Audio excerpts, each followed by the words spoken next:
Hello friends, this is Mukesh Srivastava.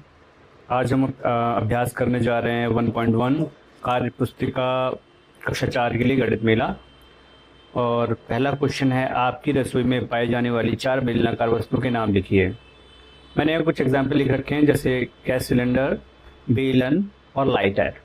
ये 3 उदाहरण मैंने लिखे हैं बेलन के। यहाँ आ जाइए, क्वेश्चन नंबर 2 में लिखा है, झोपड़ी में कौन कौन सी आकृति का प्रयोग हुआ है। तो आप देख सकते हैं, शंकु, वर्ग, वृत्त और आयत का प्रयोग हुआ है।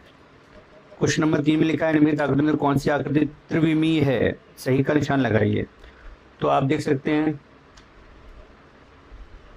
आकृति नंबर 4 और आकृति नंबर 2 ये त्रिविमीय है, तो मैंने यहाँ निशान लगा दिए। अभ्यास 1.2 की बात करें तो स्तंभ का मिलान स्तंभ खा से करना है। स्तंभ का, इस पिक्चर को आप देखिए, ये आकृति त्रिभुजाकार प्रिज्म है, ये आकृति है वर्गाकार प्रिज्म, ये है षटभुजाकार प्रिज्म, ये है घनाकार प्रिज्म और ये है बेलनाकार वस्तु। निम्नलिखित आकृतियों को पेंसिल की सहायता से बनाइए। ये कुछ पिक्चर्स मैंने बनाए हैं यहाँ पर बेलनाकार आकृति का इस्तेमाल करके। आप देख सकते हैं, मैंने एक सिलेंडर का स्ट्रक्चर बनाया है, लगभग कुछ ऐसे ही होता है। तो ये बेलनाकार होता है, ये हमारा वर्गाकार हो गया, वर्गाकार प्रिज्म, ये घनाकार प्रिज्म। यहाँ देखिए, क्वेश्चन नंबर, अभ्यास नंबर 1.3 का क्वेश्चन नंबर 1 है। यहाँ दे रखा है आकृति का नाम, फलकों की संख्या, कोनों की संख्या, किनारों की संख्या। आप पिरामिड देखिए, वर्गाकार पिरामिड, इसमें फलकों की संख्या 5 दी है, कोनों की संख्या 5 दी है और किनारों की संख्या 8 दी है। तो इसी तरह हम जिस तरह से यहाँ पर फलकों की संख्या निकाली गई है, ये जो हमारे फेसेस हैं, सरफेसेस, उनको हम फलक बोलते हैं। तो 1 2 3 4 और नीचे वाला 5, तो कुल मिला के फलक कितने हैं? 5। इसी तरह से हम यहाँ देखते हैं 1 2 3 4 5, यानी कि 5 फलक यहाँ पर भी हैं। कोनों की संख्या यहाँ पर 6 होगी और किनारों की संख्या 9 होगी। त्रिभुजाकार पिरामिड की बात करें अगर हम, तो यहाँ पर देख सकते हैं आप 1 2 3 फलक दिख रहे हैं ऊपर, और नीचे एक बेस में जो होगा वो हमारा चौथा हो जाएगा, यानी कि 4 फलक हैं यहाँ पर, 4 यहाँ कोने होंगे और 6 यहाँ पर, 6 लिखा है, 6 यहाँ पर किनारों की संख्या होगी। आयताकार प्रिज्म की बात करें तो यहाँ पर 6 फलक होंगे, 8 कोने होंगे और 12 किनारे होंगे। वर्गाकार प्रिज्म की बात करें तो ये दोनों सेम ही हैं, तो इनमें भी कोने और किनारे और फलक सब बराबर ही होंगे। क्वेश्चन नंबर 2 है, निम्न में ज्ञात कीजिए फलकों की संख्या, कोनों की संख्या, किनारों की संख्या। इसी क्वेश्चन को मैं देख करके मैंने यहाँ पर फलकों की संख्या, किनारों की संख्या और कोनों की संख्या मैंने लिख रखी है तीनों की। और यहाँ जो फॉर्मूला दे रखा है f plus V minus V, उसको मैंने यहाँ पर वैल्यू अप्लाई की है, तो हर बार आंसर क्या आ रहा है? 2। यहाँ देख लीजिए, अभ्यास नंबर 1.4 में आकृतियों में कौन सी आकृति भिन्न है। तो आप देख सकते हैं ये आकृति भिन्न है, क्योंकि ये सब तो शंकु है, ये वर्गाकार है। तो यानी कि हम कह सकते हैं आयताकार प्रिज्म जो है हमारा, ये डिफरेंट है। किन आकृतियों में कोण का निर्माण हो रहा है? सही का निशान लगाइए। यहाँ कोण का निर्माण हो रहा है, यहाँ नहीं हो रहा है, यहाँ नहीं हो रहा है, यहाँ हो रहा है और यहाँ हो रहा है, तो मैंने सही का निशान लगा रखा है। कक्षा कक्ष में मिलने वाली 4 द्विआयामी और त्रिआयामी वस्तुओं के नाम लिखिए। तो आप देखिए, आप जो कागज़ या कॉपी तो लिख ही दिया है, यहाँ पर पेलन लिख दिया है, स्लेट, या फिर आप यहाँ पर पेपर भी लिख सकते हैं, पेपर। तो ये पेपर आपका क्या है? 2D है, और पानी की बोतल आपकी 3D है। मेज़ कवर लिख सकते हैं, चौक हमारी 2D है, 3D है। पुस्तक कवर, पेंसिल बॉक्स। अब आइए यहाँ पर अभ्यास 1.5 में, यहाँ दे रखा है कुछ इस तरह का स्ट्रक्चर दे रखे हैं। नीचे दी गई आकृतियों के नेट में से मोड़कर ठोस आकृति बनाइए। इस आकृति का नाम क्या है? अब इस स्ट्रक्चर को आप देख लीजिए अगर, तो यहाँ पर क्या दिख रहा है? ये कोन शेप दिख रहा है। अगर इस पेपर को, सपोज दैट ये पेपर है, अगर मैं इसको मोड़ दूँ इस तरह से, तो ये कैसे बन जाएगा? एक शंकु का स्ट्रक्चर बन जाएगा। और ये जो सर्किल है, इसको मैं इसका लिड यानी कि ढक्कन बना दूँ, तो ये पूरी तरह से इस तरह का स्ट्रक्चर बन जाएगा। तो ये शंकु का स्ट्रक्चर, ये ठोस स्ट्रक्चर बन जाता है। यहाँ पर इस स्ट्रक्चर को अगर हम इस जगह फोल्ड कर दें, तो हमें एक मैच बॉक्स की तरह एक आयताकार प्रिज्म बन जाता है। इसको अगर हम इस पूरी कागज की पत्ती को अगर मैं मोड़ दूं तो एक बेलनाकार स्ट्रक्चर बन जाएगा, और ये जो ढक्कन है, ये जो गोला, ये ढक्कन की तरह काम करेगा, तो एक पूरा बेलनाकार वस्तु यहाँ पर बन जाती है। यहाँ देख लीजिए कोणों की संख्या कितनी है। यहाँ एक कोण है, यहाँ है, यहाँ है, यहाँ है, यहाँ है, कुल मिलाकर मैंने कोणों की संख्या 28 बताई है। अभ्यास 1.6 में देखिए, निम्नलिखित अक्षरों में स्थित सभी कोणों का पहचान कर पेंसिल से चिन्हित कीजिए। तो यहाँ पर देखिए ए में कितने कोण बन रहे हैं, एक ये बन रहा है, एक ये, इस तरह 5 बन रहे हैं, यहाँ 6 बन रहे हैं। अगर आप बाहर के कोण को काउंट करते हैं तो 6 बन रहे हैं। मैं एक काम करता हूँ, बाहर के कोण यहाँ पर काउंट नहीं करता। यहाँ पर 4 कोण बन रहे हैं, यहाँ पर भी आप देखें तो तीन कोण बन रहे हैं, यहाँ 4 बन रहे हैं, यहाँ 4 बन रहे हैं, यहाँ 4 बन रहे हैं, और यहाँ 1 बन रहा है, यहाँ 3 बन रहे हैं, यहाँ 2 बन रहे हैं, यहाँ 2 बन रहे हैं। मैंने बाहर के कोण शामिल नहीं किए। यहाँ पे देखिए, क्योंकि कोण तो ये भी बन सकता है कि मैंने इसको काउंट नहीं किया। यहाँ पर एक कोण बना है, ये कोण, जैसे मैंने यहाँ पर 1, 3, 4, 3 और 2 का मान रखा है। नीचे दिए गए बिंदु जाल पर कोणों तथा द्विआयामी आकृतियों को बनाइए। मैंने यहाँ पर द्विआयामी जो स्ट्रक्चर्स हैं वो मैंने बनाया है, जैसे वर्गाकार बनाया है, एक आयताकार बनाया है, एक त्रिभुज बनाया है, एक समकोण बनाया है, एक न्यून कोण बनाया है, एक अधिक कोण बनाया है। इस तरह से स्ट्रक्चर मैंने यहाँ पर क्रिएट किया। इसके अलावा आप चाहें तो समचतुर्भुज भी बना सकते हैं। जैसे इस तरह से एक स्ट्रक्चर लीजिए,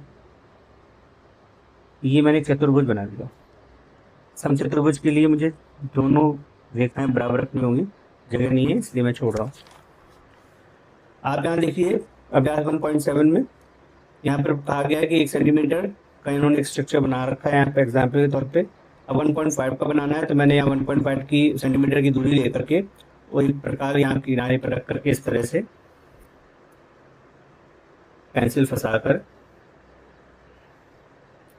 इस तरह से मैंने पेंसिल प्रकार रख करके और इतनी दूरी लेकर के आप इस तरह से स्ट्रक्चर में पूरा बना लेता हूँ। तो इस तरह से आप देखेंगे तो ये जो दूरी है ये आपकी त्रिज्या बन जाती है, और इस दूरी को अगर आप इस केंद्र से यहाँ तक पहुँचा देते हैं, यानी कि त्रिज्या का डबल कर देते हैं, तो व्यास बन जाता है। तो अगर आपका ये 1.5 है तो ये ऑब्वियसली 3 सेंटीमीटर का स्ट्रक्चर हो जाता है, यानी कि व्यास बन जाता है।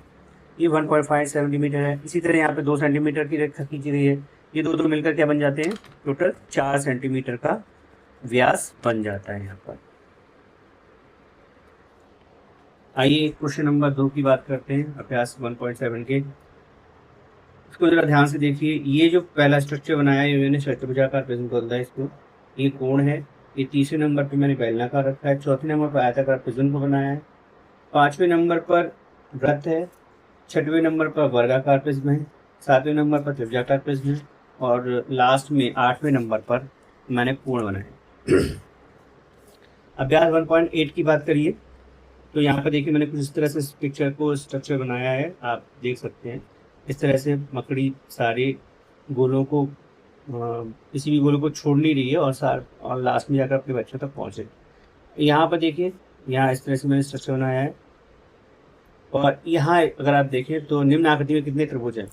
मैंने यहाँ पे समझाने की कोशिश की है। देखिए पहला जो स्ट्रक्चर है, अगर मैं इस स्ट्रक्चर की बात करूं तो यहाँ पर आप देख सकते हैं एक इस तरह का स्ट्रक्चर बना हुआ है पहले। तो यहाँ पर कुल कितने त्रिभुज हो रहे हैं, यहाँ 8 त्रिभुज हो रहे हैं। क्यों? क्योंकि एक तो ये हो गया 1 2 3 4, और फिर एक इस तरह से आप करके देखेंगे तो चारों कॉर्नर पर आपको एक त्रिभुज मिलेगा, तो कुल मिला के 8 हो जाते हैं। अगर इसको डिवाइड कर दें इस तरह से तो 1 2 और बढ़ जाते हैं, +2 हो जाते हैं। अगर इसको आप एक्सटेंड करके इस तरह से बना दें स्ट्रक्चर, तो 2 त्रिभुज आपके ये बन जाते हैं, और एक स्ट्रक्चर इस तरह से भी आप देख सकते हैं, इस तरह त्रिभुज बन रहा है। तो ये एक इधर बनना है, एक इधर बनना है, 2 और बनना है। एक त्रिभुज ये भी तो बनना है, तो इस तरह से यहाँ पर एक और त्रिभुज बन रहा है। 15 हमारे टोटल त्रिभुज बन रहे हैं यहाँ पर इस स्ट्रक्चर में। Thank you. यहाँ देखिए अभ्यास 1.9 लिख रखा है, इसमें आपका प्रश्न नंबर 1 है, ये थोड़ा कॉम्प्लिकेटेड सवाल है, लेकिन आप समझ लीजिए आराम से, बहुत ही आसानी से इसका क्वेश्चन हल निकल जाता है। यहाँ मैंने क्या किया है, इन दो तीलियों को हटा करके इस जगह रख दिया है। तो आप देख रहे हैं, अगर मैं इस जगह हटा देता हूँ इसको, सपोज मैंने ये दोनों हटा दिए, यहाँ पर ये तीलियाँ हटा दी अगर, तो अब इन तीलियों को हटाकर मैंने यहाँ रख दिया, यहाँ रख दिया, तो कितने त्रिभुज बन गए, 1 2 3 4। इस तरह से आप त्रिभुजों की संख्या, दो तीली हटा करके 4 संख्या बना सकते हैं। यहाँ पर देखिए मैंने पूरा एक त्रिभुज उठा करके यहाँ रख दिया है, इस तरह से स्ट्रक्चर बना दिया है। इसमें भी देखिए 4 त्रिभुज बनने, बल्कि ज़्यादा ही बनने, 1 2 3 4, तो इस पर एक पूरा ओवरऑल तो 4 त्रिभुज तो बनी गए। अगर आप कोई 5 बनाने की बोलता है तो 5 भी, इसलिए आंसर ये वहाँ पे भी लिख सकते हैं। आप देखिए क्वेश्चन नंबर 2 में आकृतियों में कोणों की संख्या के साथ मिलान कीजिए। तो यहाँ पर मैंने सारे कोणों को मिलाया है, ये तो बहुत ही सिंपल है। यहाँ पे 4 कोण हैं, यहाँ पे 3 कोण हैं, कोण है ये, क्योंकि 3 कोण है, ये 4 कोण है, यहाँ पे 3 कोण है, यहाँ 5 कोण है, यहाँ 6 कोण है। आइए क्वेश्चन नंबर, अब हम अभ्यास 1.10 की बात करते हैं। तो द्विआयामी 2D आकृति यानी बनाइए जिसमें 6 से कम कोण हो। तो 6 से कम कोण वाले स्ट्रक्चर क्या हो सकते हैं, वर्गाकार हो सकता है, एक आयत हो सकता है, त्रिभुज हो सकता है, पंचभुज हो सकता है। इसके ऊपर जाएंगे तो वो 6 से ज्यादा कोण हो जाएंगे उसके अंदर, इसलिए मैंने यहाँ से पंचभुज आकृतियों को ही चुना है और बनाया मैंने। देखिए आप देख सकते हैं,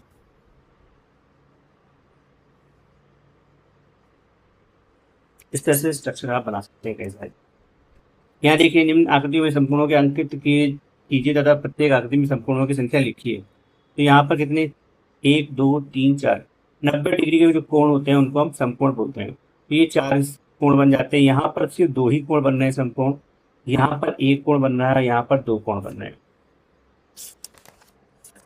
अब हमारी अगली एक्सरसाइज है विविध अभ्यास, जिसके लिए मैं दूसरा वीडियो बनाऊंगा। दोस्तों अगर आपको मेरे वीडियोस अच्छे लगते हैं तो प्लीज़ सब्सक्राइब कीजिए और अपने सुझाव दीजिए एज ए कमेंट।